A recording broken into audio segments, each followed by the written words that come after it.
Hi ಎಲ್ಲರಿಗೂ ನಮಸ್ಕಾರ. ಇವತ್ತಿನ ವಿಡಿಯೋದಲ್ಲಿ ಕ್ಯಾಪ್ಸಿಕಮ್ ಕರಿನ ಮಾಡಿ ತೋರಿಸ್ತಿದ್ದೀನಿ. ರೊಟ್ಟಿ ಜೊತೆ, ಪರೋಟ ಜೊತೆ, ಪೂರಿ ಜೊತೆ ತುಂಬ ಚೆನ್ನಾಗಿರುತ್ತೆ. ನೀವು ಒಂದ್ಸಲ ಈ ವಿಧಾನದಲ್ಲಿ ಟ್ರೈ ಮಾಡಿ ನೋಡಿ, ತುಂಬ ಚೆನ್ನಾಗಿರುತ್ತೆ ಮತ್ತು ಮಾಡ್ಕೊಳ್ಳೋದು ತುಂಬ ಈಸಿಯಾದ ಪ್ರೋಸೆಸ್ಸಲ್ಲಿ ಮಾಡ್ಕೊಳ್ಬೋದು. ಯಾರೆಲ್ಲ ನೋಡ್ತಿದ್ದೀರಾ ವಿಡಿಯೋಗೆ ಒಂದು ಲೈಕ್ ಕೊಟ್ಟು ನೋಡಿ. ಬನ್ನಿ ಯಾವ ರೀತಿ ಮಾಡ್ಕೊಳ್ಳೋದು ಅಂತ ನೋಡೋಣ. ನಾನಿಲ್ಲಿ ಬಟಾಣಿ ತೊಗೊಂಡಿದ್ದೀನಿ. ಬಟಾಣಿ ಒಂದು 7 ರಿಂದ 8 ಅವರು ನೆನೆಸೋದಕ್ಕೆ ಇಟ್ಕೊಂಡಿದ್ದೀನಿ. ನೀವು ಹಸಿ ಬಟಾಣಿನಾರು ತೊಗೊಳ್ಬೋದು.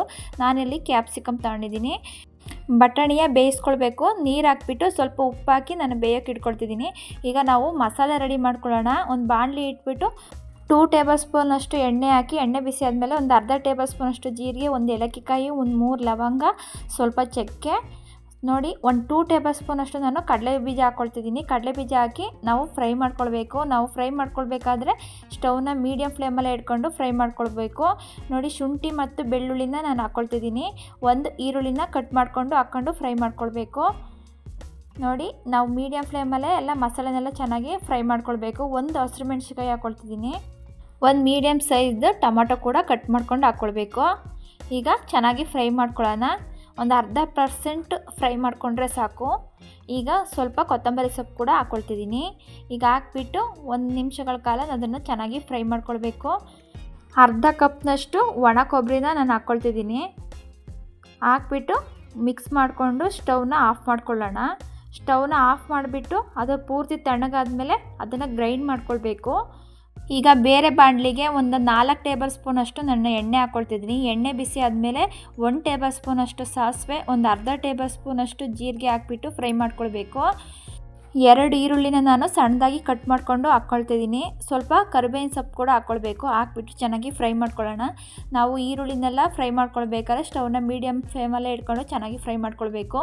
ಈಗ ನಾನಿಲ್ಲಿ ಕ್ಯಾಪ್ಸಿಕಮ್ ಎಲ್ಲ ಈ ರೀತಿ ಕಟ್ ಮಾಡ್ಕೊಂಡು ಇಟ್ಕೊಂಡಿದ್ದೀನಿ. ನೋಡಿ, ಸ್ವಲ್ಪ ದಪ್ಪ ಸೈಜಾಗಿ ನಾನು ಕಟ್ ಮಾಡಿಕೊಂಡು ಇಟ್ಕೊಂಡಿದ್ದೀನಿ. ಈಗ ಹಾಕ್ಬಿಟ್ಟು ಫ್ರೈ ಮಾಡ್ಕೊಳ್ಬೇಕು. ನಾವು ಕ್ಯಾಪ್ಸಿಕಮ್ನ ಒಗ್ಗರಣೆಲ್ಲ ಚೆನ್ನಾಗಿ ಫ್ರೈ ಮಾಡ್ಕೊಳ್ಬೇಕು. ನಾವು ಮಸಾಲೆ ಹಾಕಿದ ಮೇಲೆ ನಾವು ಕ್ಯಾಪ್ಸಿಕಮ್ ಹಾಕ್ಬಿಟ್ರೆ ಅದು ಚೆನ್ನಾಗಿ ಬೇಯೋದಿಲ್ಲ, ಹಸಿ ಹಸಿಯಾಗಿ ಹಾಗೆ ಇರುತ್ತೆ. ಈರುಳ್ಳಿ ಮತ್ತು ಕ್ಯಾಪ್ಸಿಕಮ್ನ ನಾವು ಎಣ್ಣೆಲ್ಲ ಚೆನ್ನಾಗಿ ಫ್ರೈ ಮಾಡ್ಕೊಳ್ಬೇಕು. ಕ್ಯಾಪ್ಸಿಕಮ್ ಎಲ್ಲ ಚೆನ್ನಾಗಿ ಫ್ರೈ ಆಗಿದೆ. ಈಗ ನಾನು ಬಟಾಣಿ ಬೇಯಿಸ್ಕೊಂಡಿರುವ ಬಟಾಣಿ ಹಾಕ್ಕೊಳ್ತಿದ್ದೀನಿ. ನೀವು ಹಸಿ ಬಟಾಣಿ ಹಾಕ್ಕೊಳ್ಳೋದಾದರೆ ಕ್ಯಾಪ್ಸಿಕಮ್ ಹಾಕ್ಕೊಳ್ತೀವಲ್ಲ, ಆವಾಗಲೇ ನಾವು ಹಸಿ ಬಟಾಣಿ ಹಾಕ್ಕೊಂಡ್ಬಿಟ್ಟು ಫ್ರೈ ಮಾಡಿಕೊಂಡು ಬೇಯಿಸ್ಕೊಂಡ್ರೆ ಆಯಿತು. ಈಗ ಮತ್ತೆ ಒಂದು ಸತಿ ಚೆನ್ನಾಗಿ ಅದನ್ನು ಮಿಕ್ಸ್ ಮಾಡಿಬಿಟ್ಟು ಈಗ ಪ್ಲೇಟ್ ಮುಚ್ಚಿ ನಾನೊಂದು 2 ನಿಮಿಷ ಅದನ್ನು ಚೆನ್ನಾಗಿ ಬೇಯಿಸ್ಕೊಳ್ತಿದ್ದೀನಿ. ಪ್ಲೇಟ್ ಮುಚ್ಚಿ ಬೇಯಿಸ್ಕೊಳ್ಳೋದ್ರಿಂದ ಬೇಗನೆ ಅದು ಫ್ರೈ ಆಗಿಬಿಡುತ್ತೆ. ಈಗ ನೋಡಿ, ಪ್ಲೇಟ್ ತೆಗೆದು ನೋಡ್ತಿದ್ದೀನಿ, ನೀಟಾಗೆಲ್ಲ ಫ್ರೈ ಆಗಿದೆ. ಈಗ ನಾವು ಮಸಾಲೆನೇ ಹಾಕ್ಕೊಳ್ಬೇಕು. ಗ್ರೈಂಡ್ ಮಾಡ್ಕೊಂಡಿದ್ವಲ್ಲ ಮಸಾಲೆನ ಈಗ ಹಾಕ್ಬಿಟ್ಟು ಒಂದು ಸತಿ ಚೆನ್ನಾಗಿ ಅದನ್ನು ತಿರುಗಿಸ್ಕೊಳ್ಬೇಕು.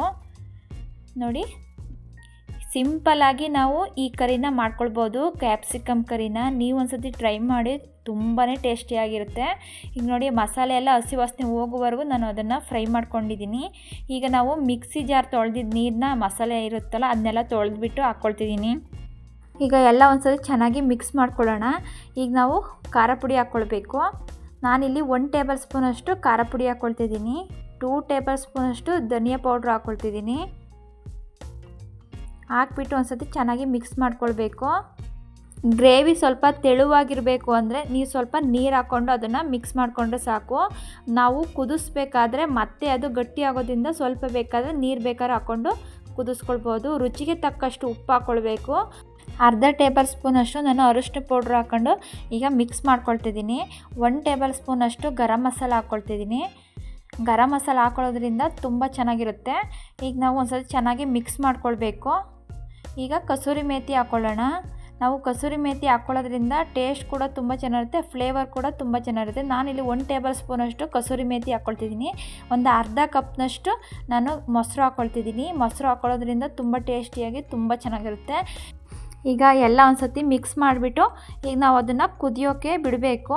ಈಗ ಪ್ಲೇಟ್ ಮುಚ್ಚಿ ನಾನು ಒಂದು 2 ನಿಮಿಷಗಳ ಕಾಲ ಅದನ್ನು ಚೆನ್ನಾಗಿ ಕುದಿಸ್ಕೊಂಡಿದ್ದೀನಿ. ನೋಡಿ, ಗ್ರೇವಿ ಕೂಡ ತುಂಬ ಚೆನ್ನಾಗಿ ಬಂದಿದೆ. ನೋಡಿ, ಕರಿ ತುಂಬ ಟೇಸ್ಟಿಯಾಗಿ, ನಾವು ಬಟಾಣಿ ಕ್ಯಾಪ್ಸಿಕಮ್ ಅದು ಕಾಂಬಿನೇಷನು ತುಂಬ ಚೆನ್ನಾಗಿರುತ್ತೆ. ನೋಡಿ, ಇಷ್ಟು ಗಟ್ಟಿಯಾಗಿ ಬಂದಿದೆ. ಇನ್ನು ತಣ್ಣಗಾದ್ಮೇಲೆ ಇನ್ನೂ ಗಟ್ಟಿಯಾಗುತ್ತೆ. ಈಗ ಕೊನೆಯದಾಗಿ ನಾನು ಕೊತ್ತಂಬರಿ ಸೊಪ್ಪನ್ನ ಸಣ್ಣದಾಗಿ ಕಟ್ ಮಾಡಿಕೊಂಡು ಹಾಕ್ಕೊಳ್ತಿದ್ದೀನಿ. ಹಾಕ್ಬಿಟ್ಟು ಒಂದು ಸತಿ ಚೆನ್ನಾಗಿ ಮಿಕ್ಸ್ ಮಾಡ್ಕೊಳ್ಬೇಕು. ನಿಮಗೆ ಬೇಕಾದ್ರೆ ಬಟಾಣಿ ಬೇಡ ಅಂದರೆ ಬೇಕಾದರೆ ನಾವು ಬರೀ ಕ್ಯಾಪ್ಸಿಕಮಲ್ಲೇ ನಾವು ಕರಿನ ಮಾಡ್ಕೊಳ್ಬೋದು. ನೀವು ಒಂದು ಸತಿ ಈ ವಿಧಾನದಲ್ಲಿ ಟ್ರೈ ಮಾಡಿ, ತುಂಬ ಚೆನ್ನಾಗಿರುತ್ತೆ. ಕ್ಯಾಪ್ಸಿಕಮ್ ಕರಿಗೆ ನಾವು ಕಾಂಬಿನೇಷನ್ ಆಗಿ ರೊಟ್ಟಿ, ಚಪಾತಿ, ಪೂರಿ, ನಾವು ರೈಸ್ ಜೊತೆನೂ ನಾವು ತಿನ್ಬೋದು. ತುಂಬ ರುಚಿಯಾಗಿರುತ್ತೆ. ಈ ವಿಧಾನದಲ್ಲಿ ಒಂದು ಸತಿ ಟ್ರೈ ಮಾಡಿ ನೋಡಿ, ತುಂಬ ಚೆನ್ನಾಗಿರುತ್ತೆ. ಈ ರೆಸಿಪಿ ನಿಮಗೆ ಇಷ್ಟ ಆಯಿತು ಅಂದರೆ ಲೈಕ್ ಮಾಡಿ, ಶೇರ್ ಮಾಡಿ, ಫ್ಯಾಮಿಲಿ ಜೊತೆ, ಫ್ರೆಂಡ್ಸ್ ಜೊತೆ ಶೇರ್ ಮಾಡಿ. ಕ್ಯಾಪ್ಸಿಕಮ್ ಕರಿ ನಾವು ಈಸಿಯಾಗಿ, ಸಿಂಪಲ್ಲಾಗಿ ನಾವು ಬೇಗನೆ ಮಾಡ್ಕೊಳ್ಬೋದು. ನೀವು ಒಂದು ಸತಿ ಟ್ರೈ ಮಾಡಿ ನೋಡಿ. ಇನ್ನು ಬೇರೆ ರೆಸಿಪಿಗೋಸ್ಕರ ರಶ್ಮಿ ಕುಕಿಂಗ್ ಚಾನಲನ್ನು ಸಬ್ಸ್ಕ್ರೈಬ್ ಮಾಡಿ, ಪಕ್ಕದಲ್ಲೇ ಇರುವ ಬೆಲ್ ಬಟನನ್ನು ಕ್ಲಿಕ್ ಮಾಡಿ ಸಪೋರ್ಟ್ ಮಾಡಿ. ನಾನು ಕ್ಯಾಪ್ಸಿಕಮ್ ಕರಿಗೆ ಕಾಂಬಿನೇಷನ್ ಆಗಿ ನಾನು ಚಪಾತಿ ಮಾಡ್ಕೊಂಡಿದ್ದೀನಿ. ಬನ್ನಿ ಕ್ಯಾಪ್ಸಿಕಮ್ ಕರಿ ಹೇಗಿದೆ ಅಂತ ನೋಡೋಣ. ಹೋಟೆಲ್ ಮತ್ತು ರೆಸ್ಟೋರೆಂಟ್ಗಳಲ್ಲಿ ಯಾವ ರೀತಿ ಮಾಡಿರ್ತಾರೋ ಅದೇ ರೀತಿಯ ನಾವು ಮನೆಯಲ್ಲೇ ಸಿಂಪಲ್ಲಾಗಿ ಮಾಡ್ಕೊಳ್ಬೋದು. ತುಂಬ ರುಚಿಯಾಗಿರುತ್ತೆ.